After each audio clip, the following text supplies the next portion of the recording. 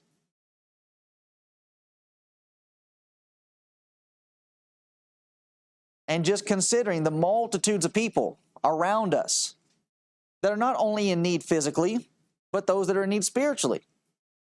Think about the thousands of people in this area that are lost in denominationalism. That they are on their way to destruction because they're following the traditions of men and not the commandments of God. How does that make us feel?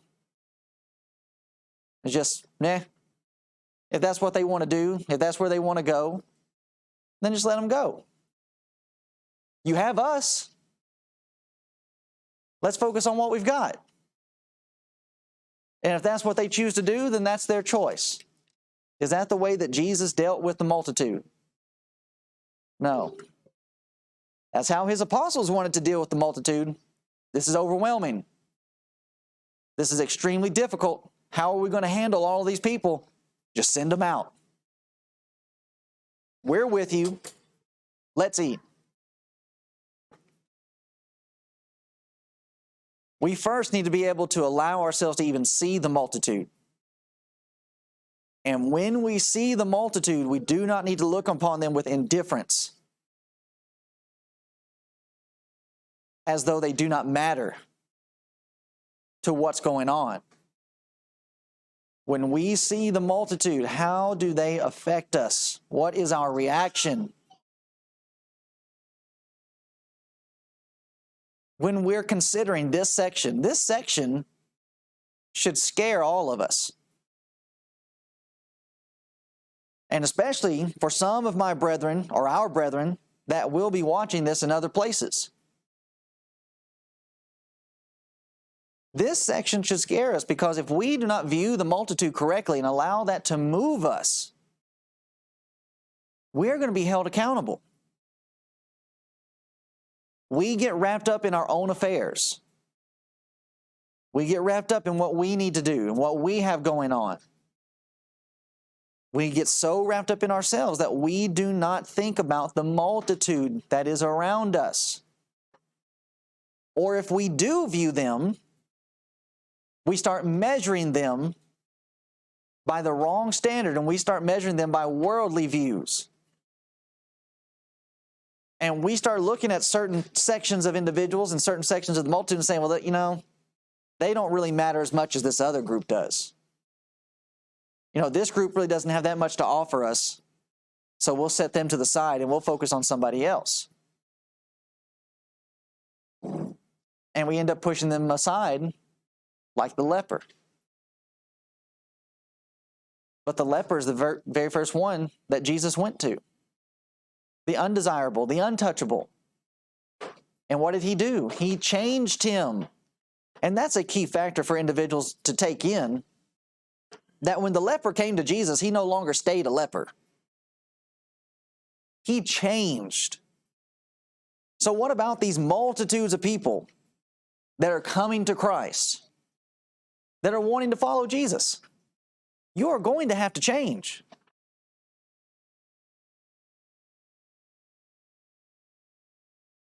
And those individuals that are willing to change, that are willing to be converted and to become what Christ wants us to be, his followers, not only his followers, but to be teachers, to be kind, to be compassionate, to have mercy, but, as we noticed in Matthew chapter 7, but that we also protect God's ways, that we judge correctly, that we're following the proper standard and making the proper measurements as we go through this life. And that if we measure and judge correctly, we will view those. We will see the multitude. But not just simply see them, but we will see them the way Jesus saw them. Jesus saw the multitude, and how did he see them? He saw the multitudes He was moved with compassion on them.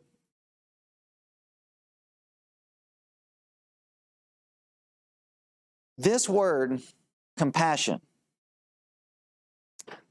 and it may actually be the entire phrase, moved with compassion. This is the strongest and deepest kind of pity that the Greek language can express.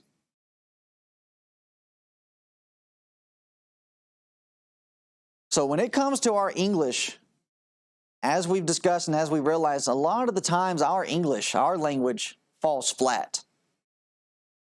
When we say that we have affection for somebody, it's, well, I love you. Well, guess what? That's the same thing you say to your dog. I love you. But we know in the Greek that there's at least 4 different words that they would use for love. And each one is very specific, and each one carries with it a greater weight of affection. So when we come across this word compassion, a lot of that can be lost on us. This Greek word, Greek phrase, carries with it to have the bowels yearn. What kind of feeling is this? What kind of emotion is this? This is something that goes way down deep inside. Ever hear someone in trouble? They tell you that they're in trouble, and it makes your heart sink. Just your heart goes right down into your stomach. That's what we're talking about here. When he saw the multitude, his heart sank. His bowels yearned. We might say it tears us up inside to see what's happening, to hear what's happening. It's gut-wrenching. That's the very picture that we have Jesus being said of Jesus when it came to the multitude. When he saw them, it tore him up inside. It broke his heart. But you see, this is not just what Jesus felt. This compassion, this yearning of the bowels, it caused him to act. He was moved to do something.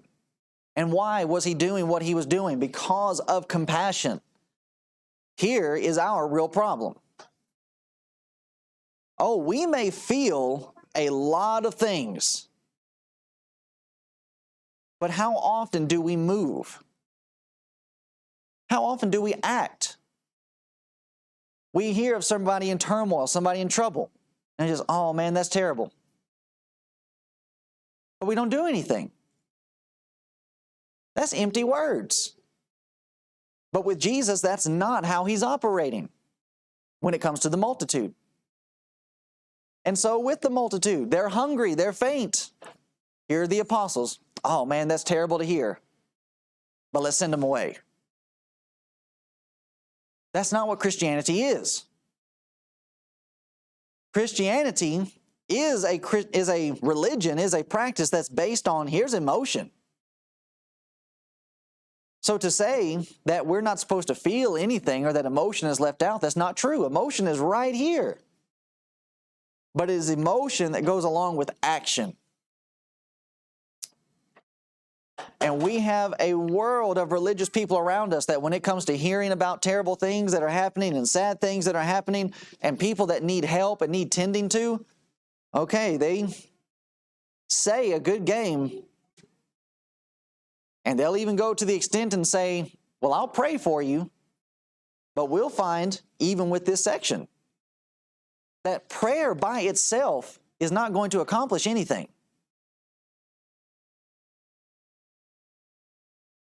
That prayer is a powerful thing, but even with this compassion, prayer requires action that must go with it.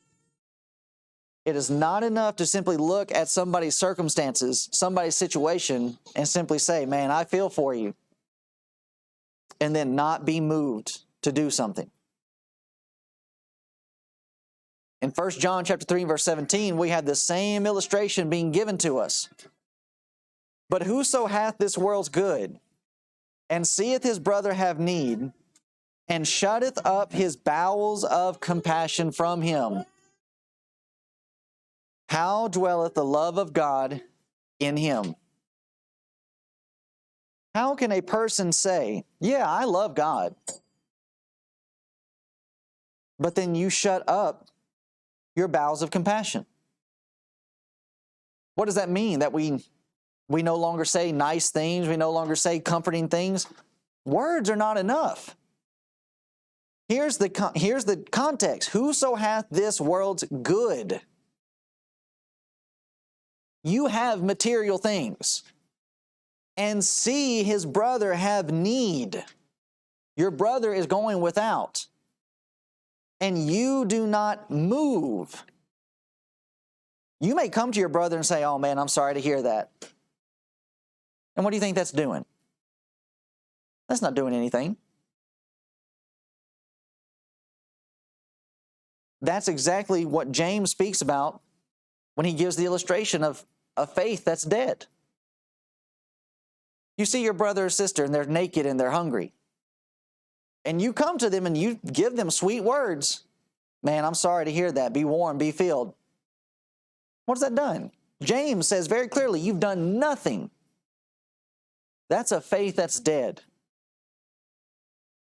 And so in this context, for a person to say that they love God, but then see your brother or sister in need, and you shut up your bowels of compassion. So you see, it starts from the proper motivation. It breaks our heart, and we do something about it. We don't just sit back and twiddle our thumbs and say, well, what can we do? No, we do something. And so for this congregation, you are to be praised.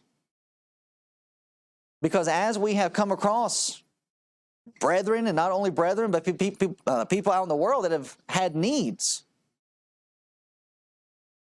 the congregation here has not only had a feeling of compassion to where, well, we feel for them, but the congregation here has actually moved to do something. And it's that moving that a lot of our brethren are missing out on. They'll sit back and they'll say, oh yeah, it's terrible that the world is in the state that it's in. Well, what are you doing about it?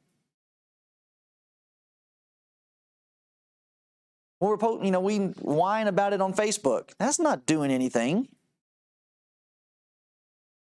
You've actually got to get out and do something about this. Yeah, it's terrible to see the multitude of people that are in sin. What are you doing about it? So you see, their compassion is not the compassion of Christ. Because if they really had that compassion, they would do something about it. He saw them. He saw the multitude and was moved with compassion. But here's the other factor. What did he see? Well, it says he saw the multitude. Well, yeah, but what specifically? What was it that he witnessed that brought about this motivation? He did not just see a group of people, but he saw something else. But when he saw the multitude, he was moved with compassion on them because they fainted.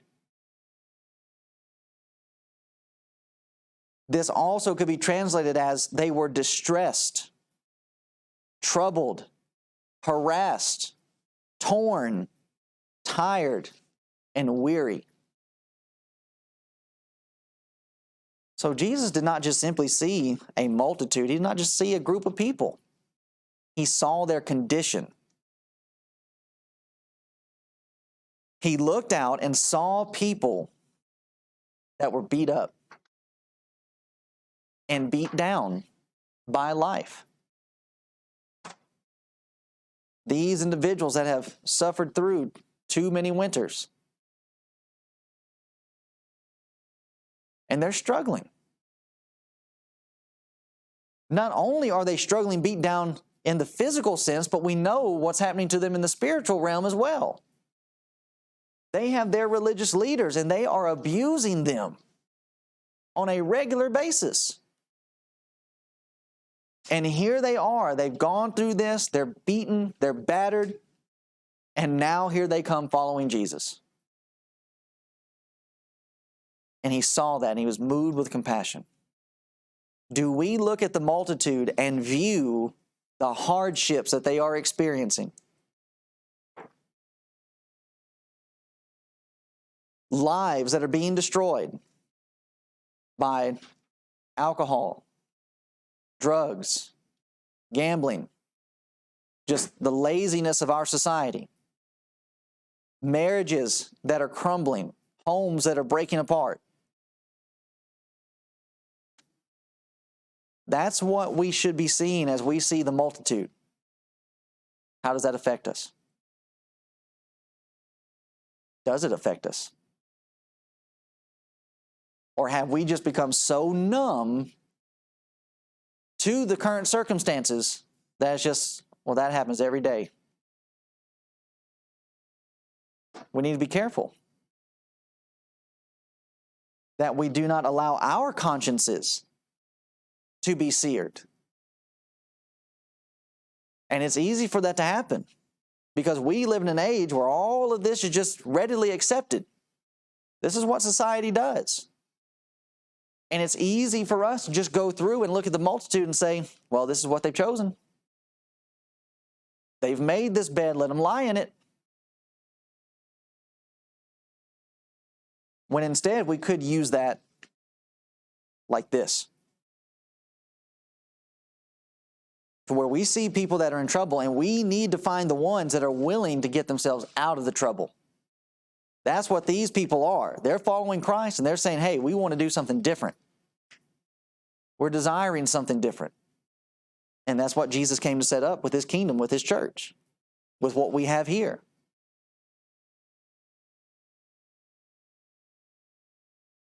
Do we see this and have it move us to action? Or do we just simply use mere words and say, yeah, it's really sad. Yeah, it is really sad. And that sadness should move us into a position where we do something about it. But also, here's what he's seen. Why are they fainting? When he saw the multitudes, he was moved with compassion on them because they fainted and were scattered abroad as sheep having no shepherd. This is a picture of what it's like when leadership fails. And specifically, the failure of spiritual leadership. When the spiritual leaders lose the sense of its mission, of what it is that they're supposed to be doing. This is what we have being pictured of the multitude. They're not huddled up together where there's safety. They're scattered abroad where they can be easily devoured, easily picked apart, and there's nobody there to protect them. And what is Jesus coming to do? Jesus is coming to step in as a protector. Gather everybody together, bring the sheep back to where they're supposed to be, and he's going to watch over them.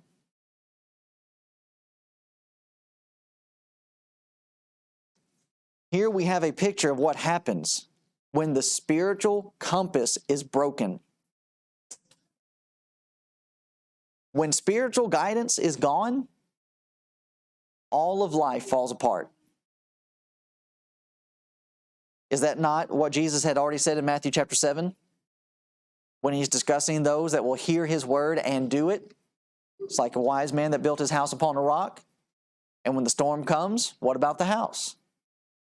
You don't fall apart. It stands firm. But what about the individual who will not follow these spiritual practices? Who will hear the word, but they will not do it. They will not follow the leadership. It's like a foolish man that builds his house upon the sand. And when the storms come, what happens to that house? It's scattered. It falls apart. It falls down. Great is the fall thereof. And that's what we have a picture of Judaism being. That house is not being guided, has no leadership, and is falling apart. To where Jesus ends up prophesying in Matthew 23 and in Matthew 24. How it is that Judaism is going to be destroyed. And great was the fall thereof. These are the multitude that we have around us. We have a multitude of people that they are scattered abroad. They do not know which way they're going. They do not know up from down. And that's not just in the physical realm, that's in the spiritual realm as well. They have no idea as to what is acceptable to God and what is not. And they're scattered out there ready to be destroyed, ready to be consumed. Why? Because there is no shepherd. There's no leadership out in the denominational world. There's no shepherd. What do we have? What we have is John chapter 10 and a bunch of hirelings. That when wolves come, when trouble comes, where does the leadership go? They run and hide. They run and hide and they leave the sheep to fend for themselves. That's what's happened here. That's what's happening today. And Jesus saw their condition, not only physically, but spiritually. And it produced a compassion that caused him to move. We have this same crowd with us today. They have been abused in religion by false teachers, false leaders. They have no sense of direction. They're just out here scattered. They're lost on the prairie. What are we going to do about it? We're just going to sit here huddled up and say, oh, that's terrible, and not do anything? If that's our mentality, if that's our aim, we don't have the love of God. Because the love of God would say, we need to go out there and get them. We need to help them. We should always look at people with compassion. Why are we doing the things that we're doing? It's coming from a place of compassion. We see you in the state that you're in.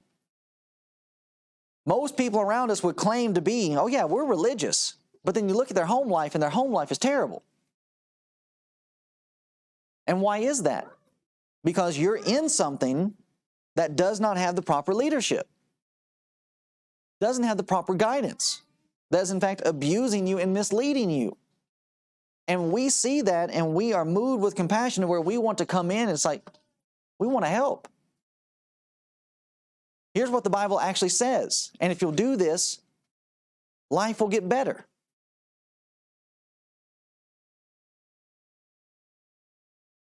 But that's the thing, as we have this being put to us in the illustration of dealing with sheep, dealing with animals. An animal that has been kicked and abused repeatedly, how do they behave when somebody then comes along and tries to be compassionate?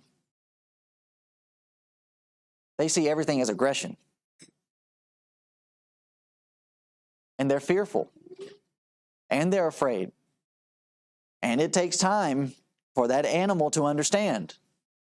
Okay, they're not coming in to do me harm. They're actually coming in to help. And when you're considering what's going on with these sheep, if you put it in today's standards, in today's application, you have a bunch of sheep that have not been tended to. Okay, we've got to get you vaccinated. We've got to get you different shots, possibly got to get you on certain medications and whatever, because you've just been out here on your own. Well, that's not going to be any fun, but it's necessary. And it's compassionate. You're taking care of me. Well, it hurts. It's only going to hurt for a moment. And once you realize, but see, that's the thing. Both sides need to consider this. So as individuals are looking at us and they're saying, well, what's your motivation? Why are you doing these things? How are you reacting? Those on the other side of what we're teaching and what we're discussing, they need to consider themselves too. Well, how are you reacting to this information? So you see, it's not just on the one side. It's not just on the teacher. There's just as much responsibility on the student to make sure they are reacting in a proper way. But after he says that he had compassion on them, he moved with compassion on them because this is how he saw them. Okay, what did he do? We've still not gotten to the action.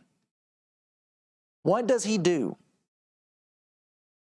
Then saith he unto his disciples, the harvest truly is plenteous, but the labors are few. The term harvest indicates that there's value. You don't just go out and harvest something that's not going to bring in profit. You're going out and you're harvesting and you're bringing in things that are going to bring you in wealth. And that's what Jesus says about this crowd. You mean this rough and ragged crowd that's following you has value? That's right. You mean these people out here in Lake County that are living rough, ragged lives? You mean they have value? They're part of this harvest? That's right. Because every soul has value. Jesus himself is going to teach that even if you gained the entire world, everything that's in it still does not hold the value of one soul. That's how precious a soul is to God. The harvest truly is plenteous. He saw the ones that were desiring to follow him, and it moved Jesus to send his apostles out to gather more. That's what happens in Matthew chapter 10. Matthew chapter 10, we have the limited commission. Jesus sends out the apostles, and he says, you've already got a multitude in chapter 9, but he sends out the apostles and says, you go out and gather more. Why do we need more? Because there are more souls that need the truth. There are more souls that need to be saved. So you see, there's never enough when it comes to what we're doing.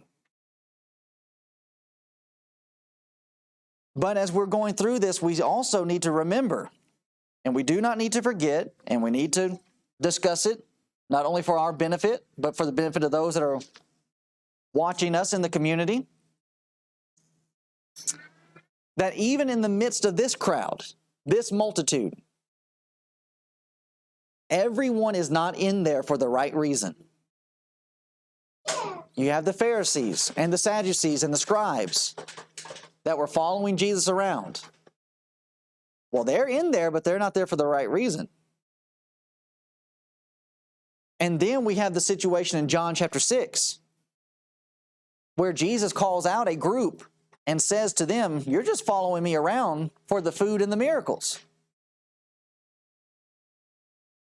So why is it that some people are going to want to jump into this crowd? They'll jump in it just for the physical benefit. Well, I'm not really sold on this, but man, there's a lot of incentive. There's a lot of perks that go around with following this Jesus. I don't have to work. I can just follow him around and he'll feed me all the time. But you see, even Jesus didn't put up with that. He called them out. And even with that situation in John chapter 6, Jesus did not send them away. They chose to go away. Why? Because they realized they weren't fitting into the mold. They realized that they were not fooling anybody.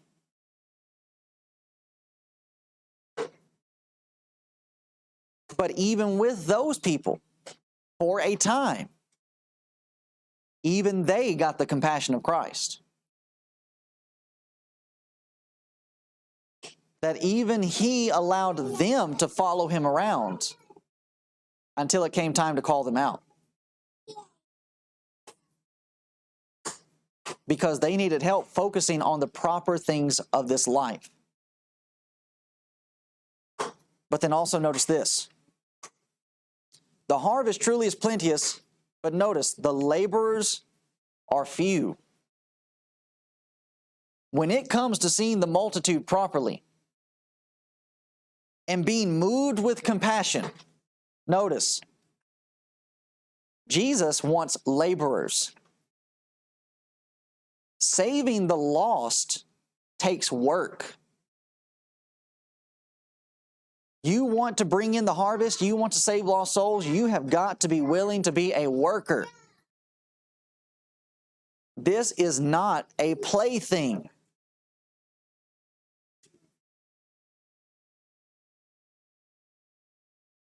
He has it being discussed in the standpoint of farming. And you just take the farmers that we have around us. I'm really glad that I'm now living in an area that's so high in agriculture, because a lot of these illustrations are going to be helpful. Do you think these farmers that are out here planting their potatoes, planting their corn, their wheat, that they don't diligently care for what they're doing? They are out there every day making sure that everything is just right for their crop to come in. Why? Because if you don't, you're not going to have a crop. So why do we think, or why would we think, and I'm saying we in general, why would we as members of the Lord's church, of churches of Christ, think that we can come into the kingdom, be Christians, and not be workers?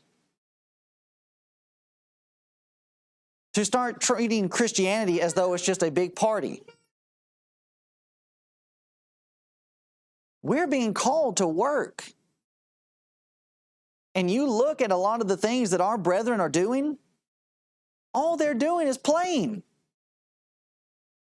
We're getting together and we're eating. We're getting together and we're playing games. We're getting together and we're out doing this, we're out doing that.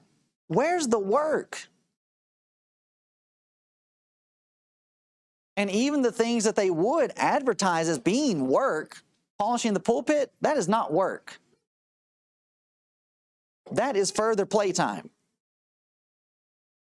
Because a host of the brethren are going there. You only have a handful of people that are actually there doing any type of work, teaching. The rest of the brethren are there on a glorified holiday. Oh, we get to go to the mountains. We get to enjoy Pigeon Forge. We get to go putt-putt, ride go-karts, play laser tag, and oh yeah, we got a little bit of gospel sprinkled in there. That's not what Jesus is calling us to do. This type of stuff is what gives us reason, what gives us purpose. For most individuals, I would have to question why they would want to be a Christian. I'm talking about a true Christian in the Church of Christ. When I'm looking at the things that are going on, you guys aren't doing anything to change stuff. You're not doing anything to actually help people. You're just getting around and you're consuming. And you're just playing.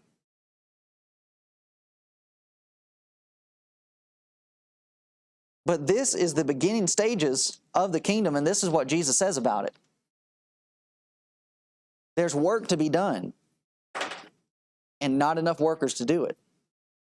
And that's definitely the position we're in today. There is still a multitude of people around us that are in need, that are suffering, that are lost in sin. And the workers that we're supposed to have are not out doing the work. And it's all because of what we discussed in verse 36. They don't see what they're supposed to see. And if they do see it, it only comes in for a moment, then it's, no, I don't want to see that. Because that shows our responsibility to go out and do something about this. Laborers, workers, together. Verse 38, he says, because of this, Pray ye therefore the Lord of the harvest that he will send forth laborers into his harvest. As we remember the miracles in chapter 8 and the miracles that are here in chapter 9, they're being performed by Christ. They are expressing the attitude that Christ has towards these people. Why heal the leper? He had compassion on him. Why heal the centurion's daughter? He had compassion. The woman with the issue of blood, Peter's mother-in-law, calming the storm so as to save the apostles. Why do that? Compassion. And now here we are, and there's a harvest that needs to be gathered, and there's not enough laborers. Why?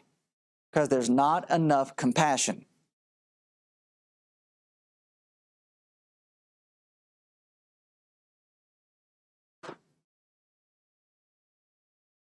We need to remember how it is that Jesus has mentioned in this section, chapter 9, though we didn't get to it today. In chapter 9 and in chapter 5, Jesus mentions the need of mercy.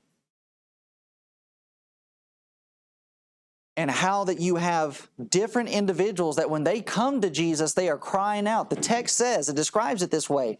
They came to him crying out, have mercy on us.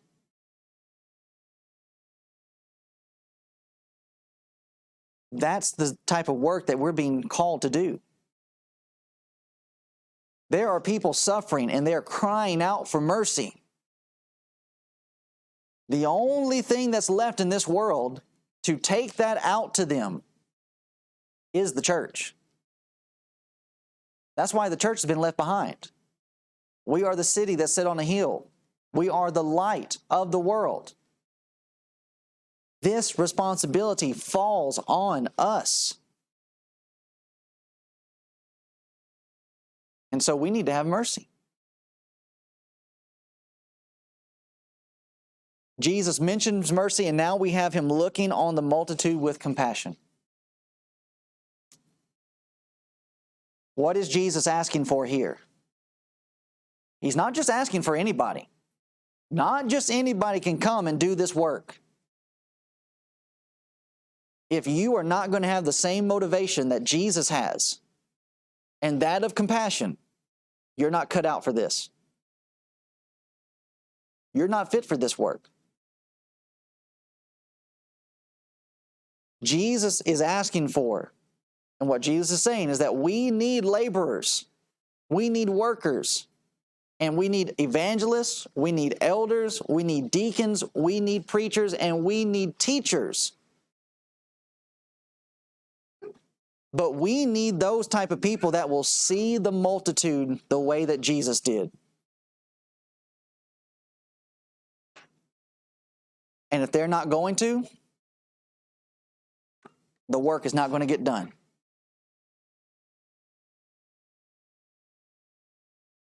And so as we conclude, we need to go back through, we need to ask ourselves this question.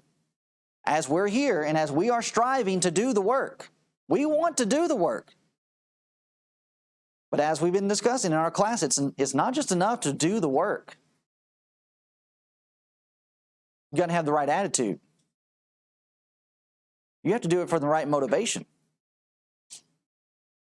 Do we see the multitude? This is a major hindrance to the work of God today. Is that we have allowed ourselves to put blinders on to where we no longer see the people that are lost outside. All we want to look at is what's going on inside. Do we see their needs? Do we see their hurt? Do we see their weariness? Do we see their desperation? Do we hear their cries? And viewing the chance to do good to them. If we do see them, what do we see? Do we see all of those things? Do we allow what we see to then move us to take action? Or do we become satisfied with what we have? Oh, we've got our group here. We're doing good. We don't need to be looking for anybody else. That's not how farmers think. That's not how laborers, workers think. Many of our brethren have the mentality of us few and no one new. That's not the attitude Jesus had. Jesus saw the multitude and he said, let's go get more. Why? Because what we have, they need. We have truth. We have protection. We have salvation. We have people that will care and tend to them. In a world that does nothing but want to abuse and use them.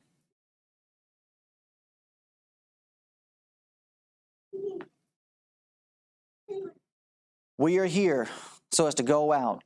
Do we pray for growth, but then not go out and labor? So many people, when they see this and it says, pray ye therefore the Lord of the harvest, that he will send forth laborers into his harvest. And that's where they want to stop.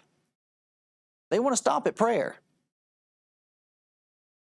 But Jesus didn't stop at prayer. We've already looked at this in our evangelism study. Jesus says, pray that he'll send forth laborers. And then what does he do? He sends out the 12. The very ones he tells to pray, send out laborers, and oh, the prayer's answered. I'm sending you. But that's not how our brotherhood thinks. Our brotherhood thinks, well, we can just pray and pray and pray for the harvest, and that God will just set it out on our lap. That's not what the prayer is.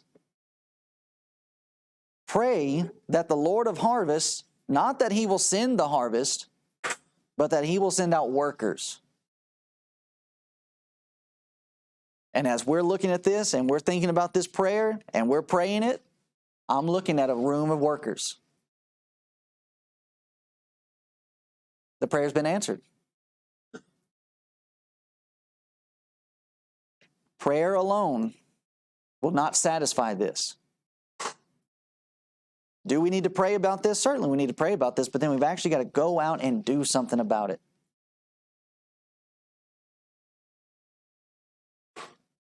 So do we pray, but then not go out and labor? We have a lot of individuals, a lot of our brethren have left the Lord's church and joined different denominations, and part of the explanation is because they actually had things going on that they were doing. We have brethren that leave the Lord's church and they go off into Jehovah's Witness. Now, I say it that way because most of the religious world views the Jehovah's Witness as being a lost cause. If there is anybody that's lost, it's going to be a Jehovah's Witness. Why would our brethren leave congregations of the Lord's one true church and go over to that? It's because they're actually doing something. Everybody in the Jehovah's Witness church is an evangelist. Everybody's a door knocker. And it's because of that that brethren leave this and go over to that. All the game nights, all the pizza nights, all the movie nights, that may work on kids for a while. But what happens when they hit adulthood? What are adults looking for? We want something with purpose. Give me something to do that's actually going to mean something. That's actually going to bring about change in people's lives. That's what the Church of Christ is offering. That's why we door knock, is because we want people to know about us and what we're teaching and what we're preaching and the standards that we're trying to meet. We are trying to be a holy people. We are trying to be a righteous people that care about what God's Word says. And we want other people to be holy too. And we're actually doing something about it. When it comes to social woes, social problems, things that are going on in the community, we get involved in that too. Why? Because somebody needs to. And who better than the Church of Christ, who are striving to follow what God's way is.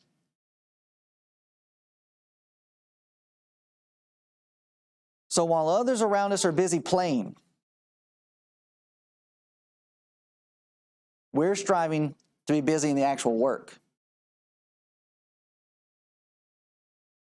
But at the same time, we're not simply doing the work for the work's sake. A lot of people will look at the Church of Christ and just question, what is it that makes you do the things that you do? It's because of this. It's not because we hate anybody. It's not because we're angry with anybody that we're just wanting to condemn and judge people. We have compassion on this community. We see the hurt. We see the problems. We see the trouble. And we know the only thing that can fix it is the truth of God's Word. And we take it out. And so, if anybody wants to be a member of this, a part of the workforce, wants to be a member of the Church of Christ, needs to realize this is what we're doing. This is what we're doing and why we're doing it. And that we need laborers, we need workers to come in and assist us. And for those of us that are members of the Lord's church, let us never forget what it took for us to be here. If you stop and you think about it, everybody that's here is because of somebody else's evangelistic effort. Somebody came looking for you. And when we realize that and we remember that somebody had enough care and concern, compassion to come looking for me, well, then I need to go looking for somebody else. So if anyone has a need, whether to obey the gospel or is in need of prayers of encouragement as we think about the work that's ahead of us, we offer this time of invitation as we stand and sing together. Let's change the song to 2:30.